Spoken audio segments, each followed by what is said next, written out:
நீ வந்து உன்னோட நீதியை எப்படி கம்பேர் பண்ணுற அப்படின்னா, உன்னுடைய சபைக்கு வர மக்களோடு அவனோட நான் நீதிமானாக இருக்கிறேன். அந்த பையனை பார்த்தீங்களா, அவனை நான் அங்கே பார்த்தேன், அவன் அந்த தப்பு பண்ணிக்கிட்டு இருந்தான். இவன் இங்கே பார்த்தேன், இவன் இங்கே இப்படி பண்ணிக்கிட்டு இருந்தான். இவனோட நான் நீதியாக இருக்கிறேன். இவன் தொழிலில் வந்து சுத்தமே இல்லை, இவன் ஃபுல்லாக ஏமாற்றி விற்கிறான், கள்ள தராசு பண்ணுறான். ஆனால் நான் ஆண்டவரே நீதிமானாக இருக்கிறேன். இதனால் நான் பரலோகத்துக்கு பிரவேசிப்பானா அப்படின்னா கிடையாது. ஏன்னா நீங்கள் உங்களோட பரிசுத்தத்தை கொண்டு இந்த உலக மக்களோடு நீங்கள் இடைப்பட்டு பார்க்குறீங்க, அவங்களோட கம்பேர் பண்ணி பார்க்குறீங்க. ஆனால் பரிசுத்தரிலும் பரிசுத்தர் வல்லவர் ஒருத்தர் இருக்கிறாரு. அவர்கிட்ட உங்கள் பரிசுத்தத்தை நீங்கள் கம்பேர் பண்ணி பார்க்கணும் தேவஜனமே.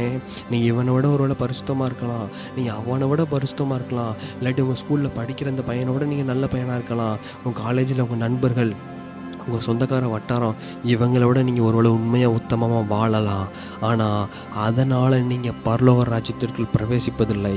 தேவனுடைய ஈவு, அவருடைய கிருபையினால தான் நான் பரலோக ராஜ்யத்துக்கு பிரவேசிக்க போகிறோம்.